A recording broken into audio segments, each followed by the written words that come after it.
As I'm sure all of you heard by now, Johnny Gaudreau and his brother Matthew Gaudreau both passed away yesterday, and I wanted to honor them with this video and actually see what would happen if they got to play together in the NHL. Matthew only ever played in the AHL and the ECHL, although they did play together at Boston College, as you guys can see in that picture. Also, too, you guys might have seen this clip floating around where Sean Monahan talks about what it would have been like to actually reunite with his best friend, Johnny Gaudreau. Johnny's one of my best friends, and I think, to go full circle, kind of start when I was 18, 19 with him, and come back to be able to play with him again is pretty cool. So after watching that clip, guys, I had to make this video so we could actually see what would have happened next season with those two playing together. And of course, too, I'm going to actually be adding Matthew Gaudreau to their line so we can have the brothers with the best friend in Monahan. And before we go any further, guys, in case you think I'm trying to profit off of this tragedy, all the money made from this video will be going to the GoFundMe for Matthew Gaudreau's wife and son. If you guys do have the means, I'll have the link in the description to donate as well. It's very, very tragic. Like, they have a baby on the way. Of course, Johnny leaving behind 2 kids. I believe I heard his sister was about to get married today. The family's got a ton to deal with that they don't have to worry about, stuff like the money. I think obviously that'd be a huge help to them. And now for this video, guys, I'm doing everything in my power to win the Columbus Blue Jackets a Stanley Cup. I'm not sure, honestly, how many seasons we're going to go. I'm hoping we can win it, within the first few years. And that, of course, is with this first line remaining the same. So everything below it can change. I do feel a little bit bad, trading away some of his current teammates, but I don't know if this, current roster is going to be able to get it done. So before we do start simulating, I'm going to go make some trades. The first one I actually want to make is with the Pittsburgh Penguins to get one of Johnny Gaudreau's other best friends in Kevin Hayes. 8th year overall, he's actually on the block there at the Penguins, so we should be able to get him pretty cheap. Second round pick, 2025. There we go, Kevin Hayes joining the team. And the other move I actually want to make is trying to get Thatcher Demko. He actually played with both the Gaudreau brothers at Boston College. Very good goalie, 89 overall. Trade value for goalies, luckily, is not too insane, so I think we could potentially make this happen. This year, we might be bad. Obviously, hopefully not. 2025, we definitely should be better by then. With that first round pick, get Demko. Trade is rejected. I'll add Tarasov since he's the guy, unfortunately, getting replaced. And I'll try adding Carson Kuhlman's here as well. Just have to take back Yasek there for the roster spot. Value's way on our side now. They still said no. Maybe add a couple third-round picks here. And there we go. All right. So again, Thatcher Demko played Boston College with the 2 brothers. So I think that's really cool, especially, like I said, we do need, I think, a better goalie. So after those 2 trades, guys, this is an updated look at the team. Again, first line's not changing throughout the entire video. We got Johnson, Fantilli, Marchenko on the second, Chinikov, Hayes, and Jenner there on the third, with Sillinger, Voronkov, Danforth on the fourth. Defensively here, haven't brought anyone in, but you guys can see I mixed around there to try and get the best chemistry. Hopefully Jaracek can draw a bunch for us. And then goaltending-wise, of course, Demko, now the starter, I think will be a huge addition to this team. I was looking too, like the first power play gets a +5. In terms of the PK, you actually get +4 on the first. The second one has Johnny Gaudreau's brother, which is pretty cool. And the third one, actually, the game just did this. They put Gaudreau and Monahan together on that third PK. So I thought that was quite fitting. We'll get started here at the sim. Hopefully, we can actually, get a little bit of luck. All right, guys, we're at December here with a record of 17, 16, and 5. We're currently 2 points back the wild card spot in the Metro. We're actually tied with the Bruins, though, for the final wild card spot. So we're not doing too bad, but there definitely is still room for improvement. So I might see if we can add, one more player here before the deadline. Also, too, Johnny Gaudreau, look at that, point per game, as you'd expect. And now looking around the league here, guys, I think I found the perfect player for us. Jared Spurgeon on the block by the Wild, 88 overall defenseman. I think him and Renski would fit perfectly on that top pairing. Spurgeon's right-handed, Renski left. Also, too, Spurgeon, one of the best undersized defensemen in the game, which I think makes him even more perfect here for, like, this Johnny Gaudreau team. Points-wise, he's only got 16, but averaging a bunch of minutes. Very good defensively, and again, on the block,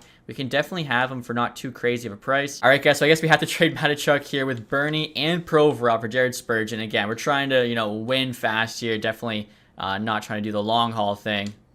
And the Wild say no to that. Try on your second round pick. Third didn't work.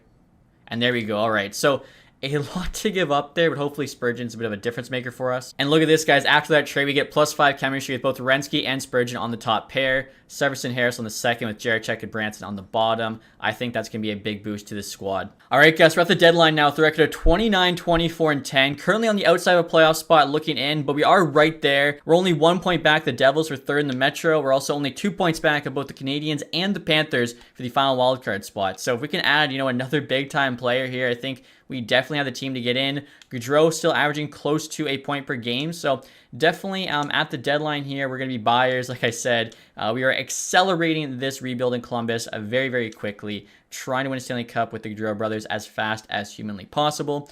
John Carlson on the block. Obviously, we already made that trade for Spurgeon. You got Matty Beniers there, Lucas Raymond, a couple very interesting names. Seth Jones could bring him back to Columbus. We actually do have the money. I just don't know if it makes sense. Tarasenko, Patty Kane, Murphy, Martinez, Varlamov, Burakovsky. I mean, for me, obviously the names most interesting are Beniers and Raymond. Both those guys, though, have huge price tags, but maybe we can make it happen. And now this is kind of funny, guys. The St. Louis Blues have both Philip Broberg and Dylan Holloway on the block after getting them an offer sheet from the Oilers. It's just kind of, I guess, typical EA logic. And next year, guys, trying to make a small trade with the Rangers to get the Flames' longtime captain, Mark Giordano. Could use him over Goodbranson if we're actually able to drop that contract and get him for 4th-round picks. And now we'll see if the Sharks will take Goodbranson for free there at $4 million. And they do. Okay, so yeah, Giordano comes in. If we don't win the Cup this year, which obviously probably won't, we now have an extra $4 million to spend. All right, guys, and now next year, we're trying to make a big-time trade. The Seattle Kraken to get Matty Beniers here, of course, play with Kent Johnson, offering up Sean Corrali there, $850K retained to make sure they're not over the salary cap next year. 1st-round pick, and Chinikov. Trades rejected, quite far off in value. I thought that was like a decent offer. Ivanov, medium starter goalie. Trade still rejected, quite far off in value. I mean, Matty Beniers is definitely worth, giving something up for. 2025, we have like no picks. 3rd, get it done. A bit off in value. Okay, so maybe a future 2nd. We are obviously, like I said, not worrying too much about the future here. A lot to give up, but Matty Beniers, I think, is worth it for sure. So hopefully those moves make our team a true contender for this season. And look at that. Lucas Raymond got traded. Very curious where. And now, guys, the trade deadline's complete. We actually made the last trade of the day there for Matty Beniers. Gabe Perreault to the Blues. Adam Lowry to the Ducks. Hellison going back the other way. Zachary Leroux there to the Islanders. Matthew Savoy for Olin Zellweger. That's a massive trade there between the Oilers and the Ducks. Let's take a look here. Of course, we dumped Goodbranson to the Sharks. I'm trying to see the Lucas Raymond trade. Isaac Howard to the Flyers. Tony Honka to the Coyotes. Martinez to the Ducks. Fleury back to the Blackhawks. Holloway to the Hurricanes. Cutter Gauthier and a 1st-round pick for Lucas Raymond. What another massive deal there by the Anaheim Ducks. They're just wheeling and dealing. I mean, they traded Gauthier, Zellweger in a 1st for Lucas Raymond and Savoy. We'll see how it works out for them. Philip Broberg there to the Jets. Interesting, like I said, Blues trading those guys. Colby Barlow actually going back the other way. Varlamov to the Flyers. Connor Murphy as well. So very, very active trade deadline here. I'm hoping the moves we made, like I said, can push us into a playoff spot. So after the trade deadline, guys, here's an updated look at the team. The 1st line there is intact. 2nd line's actually an all-Michigan line. Pretty cool. Fantilli, Beniers, and Johnson. Again, Johnson and Beniers actually played together at Michigan for a couple seasons. Fantilli came the year after. Jenner on the 3rd line there with Hayes, Marchenko. We got Sillinger, Danforth, Voronkov on the 4th. Defense there, you got Giordano on the bottom pair now with Jaracek. I think the top 4 still the same. Look at the power play. I've actually got Monahan on that top unit now with Beniers. So a little bit different looking, +4 chem. PK-wise, you get a +5 on that 1st unit, shutting it down. Beniers, Jenner, Renski, Spurgeon. So like I said, hopefully this is enough to push this team to playoff spot, and then once we're there, anything can happen. All right, guys, so at the end of the season now, we have a record of 42, 29, and 11, which is actually good for a playoff spot, which you might have guessed, 95 points. We actually cleared the Capitals and the Islanders there by 5 and 6, respectively. Would have beat the Bruins out, too. So a really good, solid end of the season there after the deadline, which you'd kind of expect. We brought in 88 overall, Matty Beniers. The team should play better, but you never know with this game. Johnny Gaudreau there, 77-82. Pretty solid, almost point per game. Was hoping, he could have put up 8 point per game or better. Maybe, 113 points or something would have been perfect. But if we don't win the Cup this year, we still have time.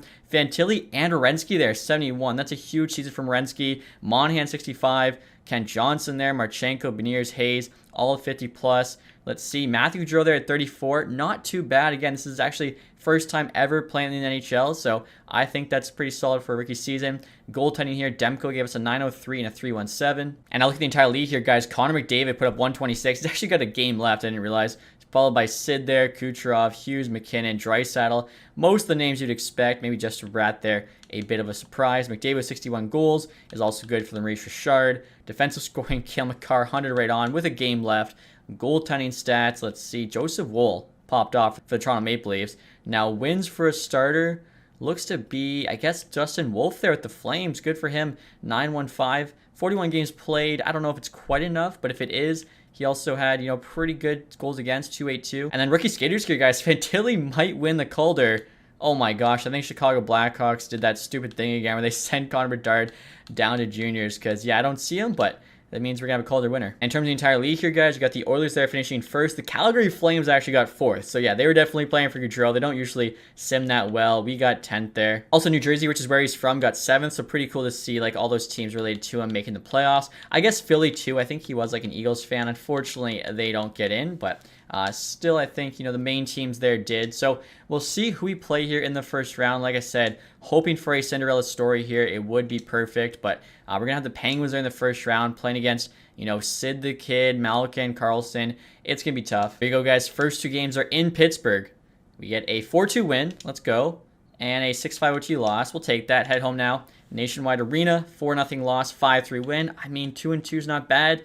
Game 5 in Pitt, 3-2 OT win. Got 2 games here to win 1 game, and there we go. 5-2 win in Game 6, and now we have the Devils. Okay, so quite fitting. The Devils there in round 2. Now, they actually swept the first round. It looks like they're the 1 seed because they have the home ice advantage. 2 games here in New Jersey. I mean, 1-1. Take that, headed home. Win and a loss. Okay, again, 2-2. Game 5, this is pivotal. In New Jersey, 6-2 loss. Okay, backs against the wall. Game 6 is a 4-2 loss. Okay, so unfortunately, we lose there in New Jersey, but I mean, I figured probably wasn't going to win this in the first season. And now the playoffs are complete, guys. The New York Islanders actually won the Stanley Cup. I mean, I don't know. If the Islanders can win, no offense, I feel like we could have. Speaking of the Flyers, they jumped from 10-2 there with the Florida pick. Nashville from 8-1. Surprised Nashville did that bad because they do have Stamkos, Marchessault, Shea all added to their team. Boone Jenner there did very well for us, over point per game in the playoffs. You can see Gaudreau's actually gone up in rating by 1 and now an 88. Behind him, Kent Johnson at 11. He's now an 84, so obviously a lot of young players getting better. Marchenko, he should grow. Fantilli especially, yeah, he's an 87. Now franchise potential, so having him, become a stud definitely could help carry this team. You guys can see Gaudreau there at 7-12. Taking a look here for his brother. He was on the first line, but I don't actually see him. Oh, you know what it is? It's because they probably consider him an AHL player, so not showing him with the stats. Demko probably could have been better for us. Below 900 save percentage isn't amazing in the playoffs. And now the Islanders here, guys, beat the Leafs in 6, Lightning in 7, Devils in 7, and then the Stars in 6. So they definitely earned it, beat some good teams. And so looking at the awards here, the Leafs actually won the President's Trophy with only the last games remaining. Okay, I thought it was going to be the Oilers. McDavid, I'm pretty sure, is just cleaning up. Yeah, Makar. Most of the guys you expect. Fantilli win the Calder, though, is a very cool. Anders Lee, Conn Smythe, Logan Thompson, Vezina. Okay. Siegenthaler, Bill Masterton, Flames coach Jack Adams. So again, a lot of ties here to Gaudreau. Kopitar there, Selke, McDavid, Ted Lindsay, and the Maurice Richard. So excited to try and make this team even better this summer. I believe we still have our first round pick. Maybe we can move up, try and get like a top 10 player, somebody that is elite potential. And I think too, we do have a lot of cap space left. Unfortunately, because we're dealing with like the real life free agency that's, already had everybody get signed. Not a ton of guys we can, sign in free agency, but maybe if anybody's trading away some big contracts, we could take advantage. Maybe also some RFAs. So at the draft here, guys, does not look like any of the top 5 picks are on the block, but still doesn't mean we can't, move up and get them. Of course, Celebrini's available, made up guy. You got Devinov there. Obviously, we're going to try and do our best to get one of these elite players. And you know what, guys? I forgot. We did trade our first round pick when I figured, we'd be a playoff team. So probably not going to be able to, go in, get that top 5 pick. But I think we got enough, studs right now on the team. We should be all right. We'll try taking this Amadi guy. Good chance to be medium top 4 defenseman. And he's a medium top 6. I mean, late 3rd round. Really not bad. And on the 5th round, guys, we'll take Justin Poirier. I think that's actually a bit of a steal of a pick. Are you kidding me? Virgilio there just won the 5th round. 60 overall, medium top 4. I don't know how he fell that much. Next pick here, guys, in the 6th, we'll take a low top 4 defenseman. Again, none of these guys probably ever make our team if we're actually, successful with this speedy rebuild, because should be able to just, move them in trades and stuff like that. I think our core there, led by Gaudreau, Fantilli, Beniers, Johnson, should be good enough to win a Stanley Cup. And I actually forgot to add Matty Beniers' extension, guys, so I'm going to pay him, hopefully, okay, I was going to say, hopefully it's enough, 7.142. So we'll do 7.15 on a 7-year deal. That's what he signed in real life. We'll see if he says yes to that. Kent Johnson as well signed a 3-year, $1.8 million deal, which did not get added to this roster. We're going to have to pay him extra money, it looks like. So unfortunately, we'll just have to pay him a bit more. Hopefully, though, like Marchenko, some of the other guys will save money on. He wants 3.5, which actually is a little bit cheaper. Cool. Sillinger, he got paid, I think, what, 2.2? Yeah, he wants 1.5. So again, we are saving a bit of money. I think if we did the real contract, we probably still would have made it a little bit ahead, though. Giordano, he wants a lot of money there for a 40-year-old, but all right. Also, guys, Matthew Gaudreau here actually went up in rating by 2. Now it's 74, so that's good to see. Of course, he'll be still on that first line. There you go, guys. Sillinger said, yeah, same with Johnson, Marchenko. I mean, everybody, I guess, except for Beniers, I gave what they're asking for. So with Beniers here, I think we can get him for the real-life price. Unfortunately, that'll just be less years. I mean, we got to kind of win in the next 4 anyway, so I guess it works fine. And look at this, guys. Kevin Hayes actually growing right now in 86. Didn't even notice that. Pretty awesome to see. All right, guys, so in free agency here, Martin H. the number 1 player available. Obviously, still unsigned by the Canes in real life. And then after that, yeah, you just have some nothing, too crazy names. We do have 4.7 million, so that's why I said I think I'd like to look for a trade. Oliver Wahlstrom, actually, 81 overall UFA. Could get him if we can't make a better trade happen. Now, hopefully people don't get too upset by this, guys. We're going to try and get Patrick Kane on the team, on the block for the Red Wings, making $4 million. We have like $4.5 million in cap space, so it's perfect. Obviously, a nasty player, too. I mean, if we have like Gaudreau on one line, him on another, the Michigan line, we should have some very good forward output. Gavin Brindley here going to go the other way with Dolzankov. Just 2 guys. Probably don't have a spot for on the team. Plus Kane, 1 year left. I think it's perfect. Red Wings say yes. And look at this, guys. Dustin Wolf's actually a UFA. I don't understand this one.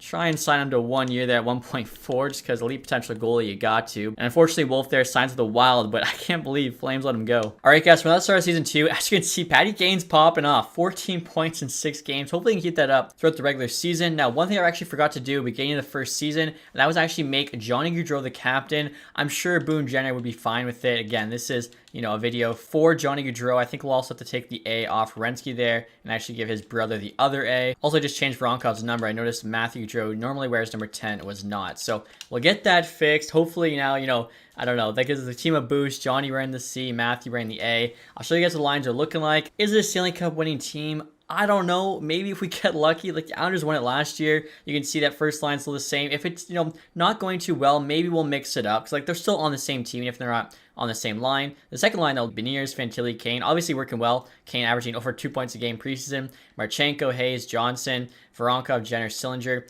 Again, defensively, I think Renski, Spurgeon is a very solid top pair. You got Severson, Harris, Giordano, Jaracek. Should just keep getting better at that lead potential. Of course, you can't forget Demko's our starting goalie. He did drop in overall by 1, but, still solid. Power play 1 there as well. It looks really good. You look at the PK, again, we got +5 on that first unit. So, team should be like a solid team. I think, again, we just got to get in, and if we do, anything can happen. Could get lucky. Now, early on here, guys, Blackhawks making us a big trade. Dickinson, Bertuzzi in a third for Spurgeon. Obviously, Spurgeon, big part of that top pair, are going to say no, but start the season, we're looking pretty decent. 6-3-1. Of course, as I say that, lose to the Leafs and the Penguins. Flames there trying to trade us Hanley. So, 3 straight losses. Luckily, get a win there. Turn it around. Back in December, guys, we're 20-12-4. Currently second place in the division, 44 points. The Penguins actually are first place. I feel like we're doing good enough. Don't have to switch up the lines yet. If we do bring in, maybe some new players at the deadline, I could see us having to change some things. Matty Beniers is actually leading scorer there, almost a point per game, playing second line. So, again, that's a really nice trade made for him. All right, guys, for the deadline now, the record of 38-19-4. Team is crushing it. Still second in the division, though. The Penguins, 97 points at the deadline. I mean, yeah, they're first place in the NHL, as you might expect. And the scoring leader's back to being Johnny Gaudreau there, 58 points in 61 games. So, team's looking good. Definitely looking to be buyers again. Try and bring in at least 1, maybe 2 pieces. Obviously, defensively, Giordano's not bad, but he is an 80, so could get somebody better. Offensively, too, always room to improve. Montour there, the best player on the block. You also got Vince Dunn. Rasmus Anderson, that would be really cool. He's a really good friend of Johnny Gaudreau's, of course, playing for the Flames, so maybe we have to make a trade for him. It'll probably cost us Spurgeon, but I think it would still be worth it. Anderson is 1 overall higher. Also, I think he's like 4 years younger and on a cheaper deal, too. So let's see if we can pull this off, assuming, Spurgeon isn't putting up like a career season or something. He's got 27 points. He's plus 20. Pretty solid, but Renski doing a lot of the heavy lifting there. And look at this, guys. Kent Johnson's now an 87 overall. He's playing third line, so that's awesome to see. He's only got 28 points, but I'm surprised he's grown that much. He's actually got a couple X factors back. Speaking of, where's Patrick Kane? Is he killing it for us? Yeah, honestly, 50 points, 60 games as a second liner. That's nice. He drops in rating, though. It's interesting how the overalls move in this game. All right, guys, so I know we just got Justin Poirier, but if we can package him with a couple thirds and Spurgeon to get Anderson, I think would be worth it. They say no. And look at this, guys. Jordan Dumaine in the AHL is now an 80, so he's a guy I think you definitely see coming through next season. Yeah, he's averaging almost a point per game in the AHL. That'll be nice if we do need him. So we got 1, 2, and 3 in 3 different years. Poirier, Spurgeon. And they said it's a bit off. Wow, okay, so I guess we have to do another second instead of a third. That's really all we can do. This seems like such an overpay for 1 overall. It's like, is it worth it? You know what? If it's meant to be, I think Anderson will be that guy that kind of, pushes this team over the edge, gives us that chemistry. Now, I still would like to potentially bring in better forward. And look at this, guys. Fantilli now has max trade value with franchise potential. How's he doing this season? He's got 53 points, 61 games, not bad. Should grow a ton with that potential. Could move him as well for Matthew Tkachuk. I would feel bad, Fantilli, of course, became pretty good friends there with Gaudreau, but there is that option. Taylor Hall being offered to us for a 3rd or 4th. Lennon.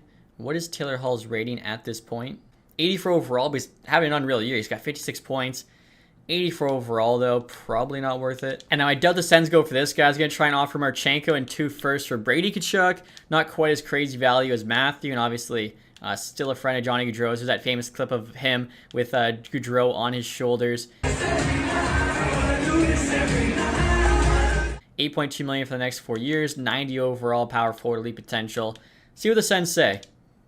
Trades rejected. I mean, yeah, I kind of figured that we definitely have to, sweeten the pot a little bit more here. All right, now it looks like Chuck's just going to cost way too much. And now next year, guys are trying to make one more trade to get Evgeny Malkin from the Pittsburgh Penguins. I just think he's a really good value player to get. 90 overall. He's crushing it this year. 79 points. Probably a big reason why the Penguins are doing so well. Obviously, trading for him takes a really good piece from our rival and the best team in the NHL right now. You can see Malkin, though, the value less than Brian Rust. I know he's 38, but he's 90 overall. So we're going to try and take advantage of the trade value there, offering up Marchenko, Danforth, and 2/3. The value's equal, if not on our side. Penguins say no. I mean, we kind of figured, probably would be the case.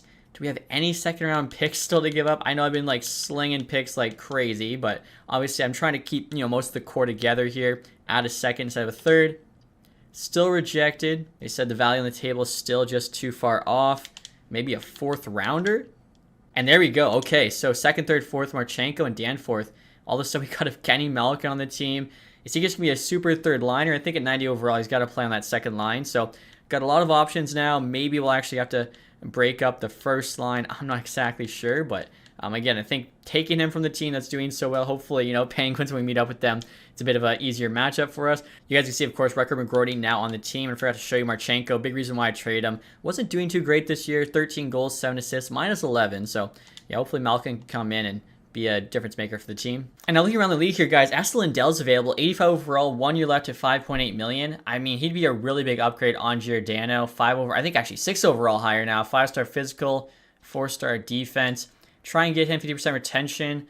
Shouldn't cost too much because he's on an expiring deal. He's on the block.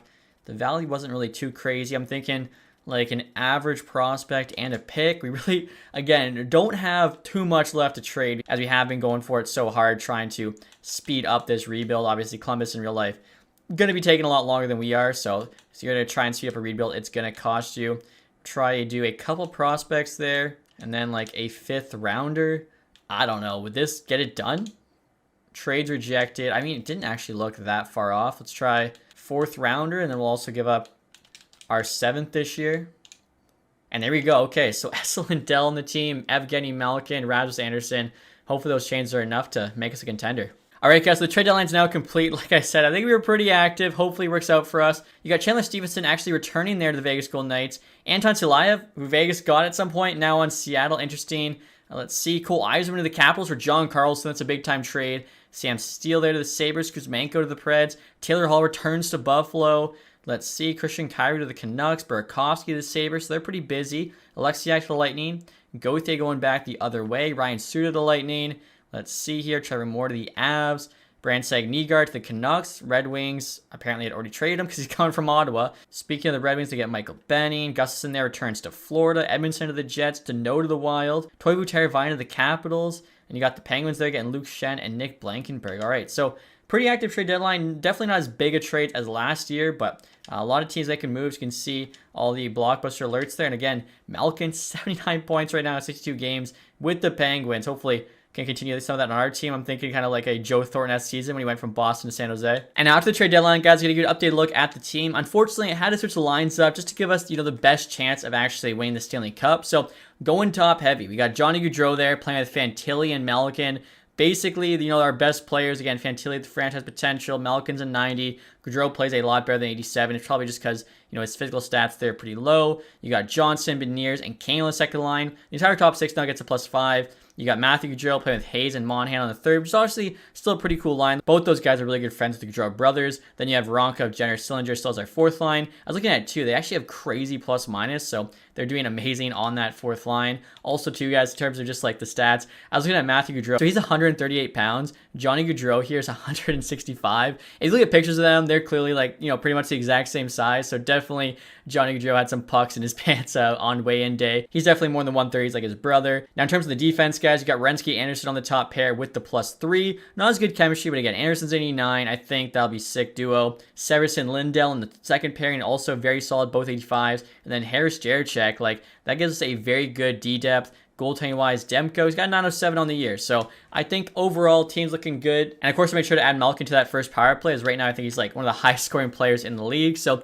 hopefully this team, stays on fire here and we can go in a deep run in the playoffs. And look at this, guys. I just finished through the second season. We went 51, 25, and 6. Over 50 wins for this team's unreal. I think we almost had like a 10-game win streak to end the year. Starting there against the Panthers. You got 4 to the Coyotes, 5, 6, 7, 8. Sorry, it would have been a 9-game win streak. But unfortunately, we lost an OT to the Capitals. But still, we're playing really good hockey here at the end of the season. 108 points, 10 back of the Penguins. But still, like that puts us, third place in the entire NHL. Now, in terms of the leading scorer on this team, it is Malkin, 105 points. I don't know where he found the fountain of youth at 38 years old, but like I said, hopefully that's just a huge trade deadline pickup for us. Johnny Gaudreau behind him, over a point per game this year with 86.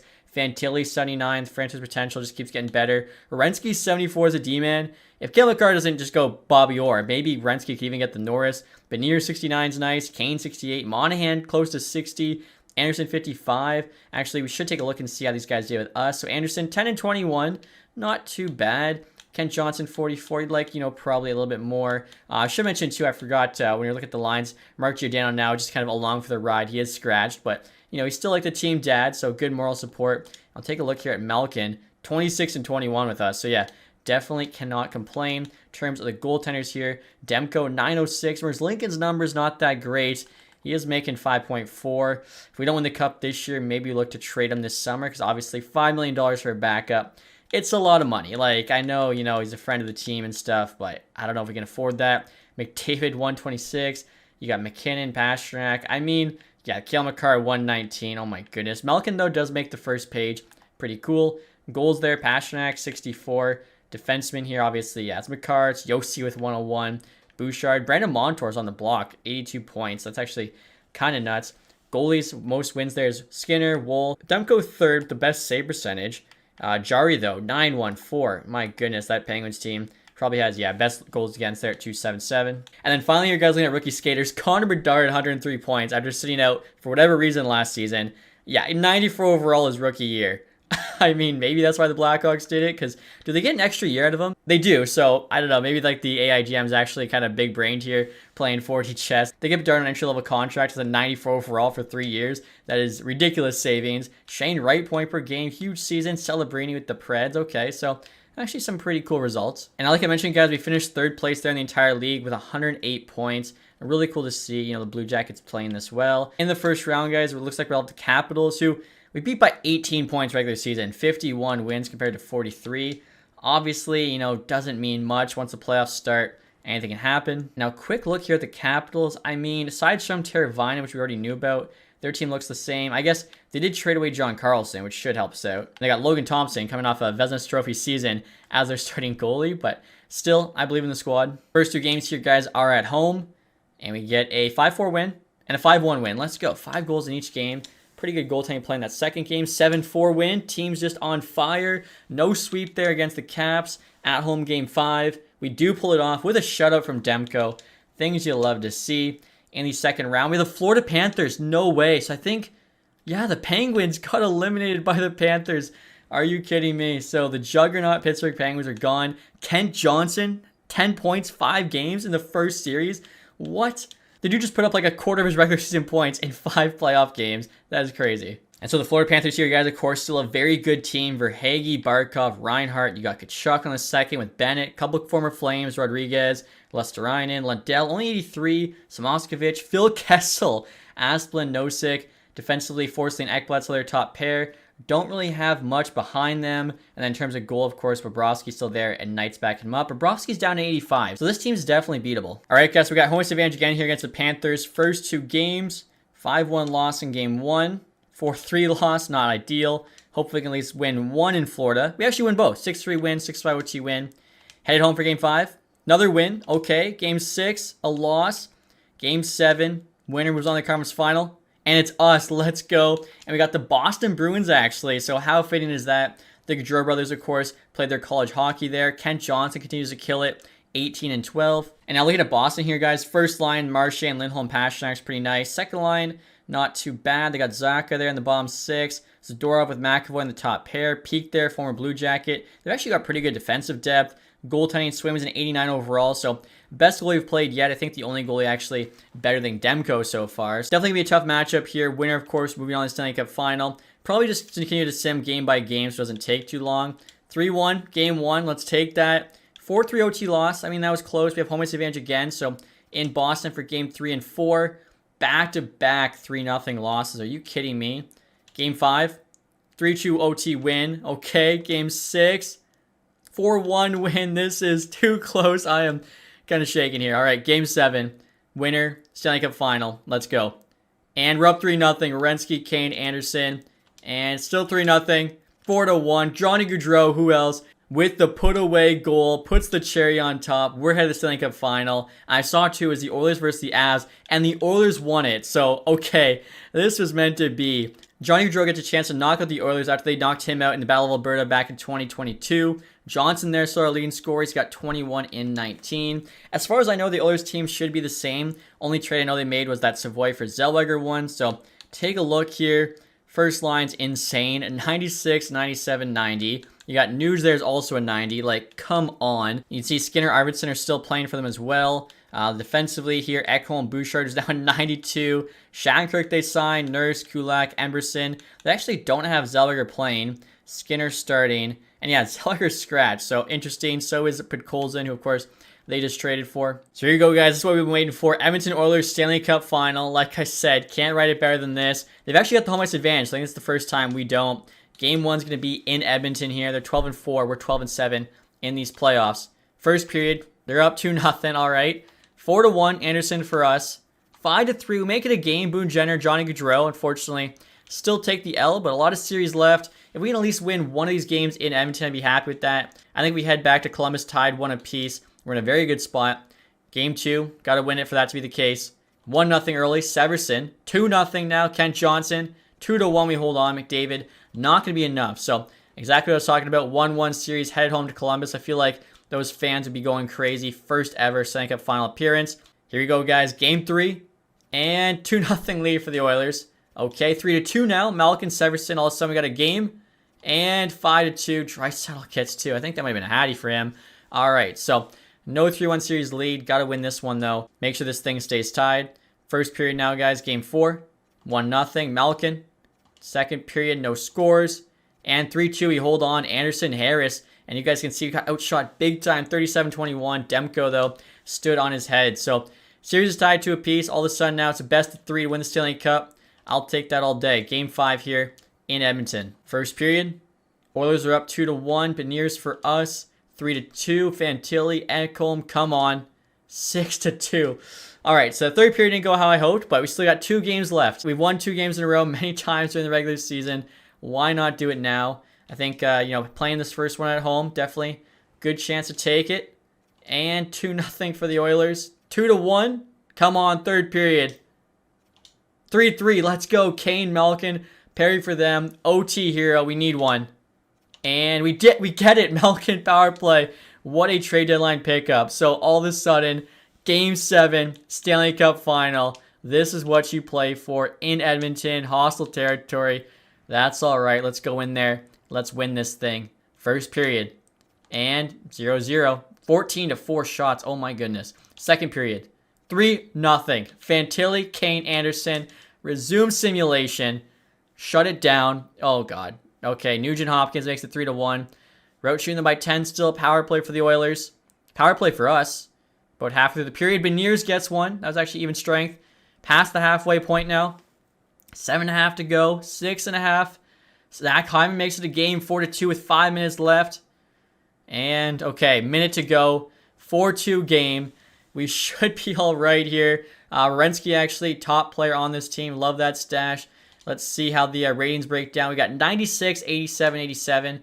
They had 184, and I don't even know, honestly, what their goaltender was. I think I took control of the team, but with a minute to go, I think it's okay. 82. So, yeah, 4 worse offense, but then we had 3 better defense, 5 better goaltending. Got Fantilli, Gaudreau, Malkin out there, the top line. You know what? I should have put Matthew Gaudreau. I think I could have changed the lines. Maybe there's actually still a chance. They actually got the empty net. Go, Gaudreau. Go, Johnny. And let's go. Johnny Gaudreau, empty netter, seals the deal. How perfect is that? And now let's 5-2, guys. They're going to go back to the original first line. Got Monahan and Gaudreau. And now we just got a whistle, so we actually should have our real first line out there. And it is Johnny Gaudreau, Sean Monahan, Matthew Gaudreau. This is perfect. I think they're going to play the last 33 seconds with Werenski Anderson back on D. Here you go. Big win by Monahan. Johnny here going to the corner. Nice poke. 10 seconds left. You got the Gaudreaus in deep, making sure that the Oilers cannot get this breakout. Ooh, missed hit, but 2 seconds not going to be enough. There you have it, guys. We did it. Columbus Blue Jackets Stanley Cup champs with the Gaudreau brothers. I'm not going to lie, it's definitely bittersweet, but I'm very happy we were able to pull this off and get them both that Stanley Cup, even if it's just in the virtual world. And now Kent Johnson there, guys, actually wins the Conn Smythe. Again, huge playoff performer for us. Really stepped up here in year number 2. And now the moment we've all been waiting for, guys. Stanley Cup's out there. And Johnny Gaudreau, our captain, gonna go and get it. And there you have it, guys. Johnny Gaudreau with the C. Shaking hands with, Gary Bettman in air quotes. Obviously, it's a shame we never got to see this happen. I think, it's something that could have happened eventually. Very good player. Best players usually do end up winning. Might not have even been in Columbus, but, I think it's a good chance Gaudreau would have won the Stanley Cup at some point. Now, I was really hoping Matthew Gaudreau would have been an option there for him to hand the Stanley Cup off to his brother. Unfortunately, he's not.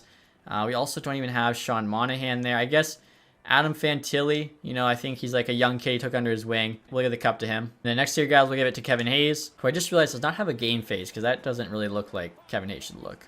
And then finally here, guys, let's give it to Kent Johnson, Conn Smythe Trophy winner. Fortunately, not, the names I wanted. I really wish...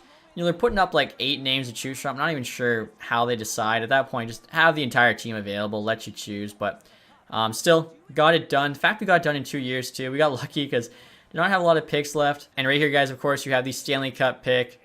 Johnny Gaudreau there right in the middle. That's his brother there wearing the A next to him with Boone behind them. So pretty awesome to see that. And, of course, now, guys, we get to see the names on the cup. Stanley Cup champion Blue Jackets. Right there you have it. 24-2025. Johnny Gaudreau, captain. Matthew Gaudreau. Giordano. You got Anderson joining the guys.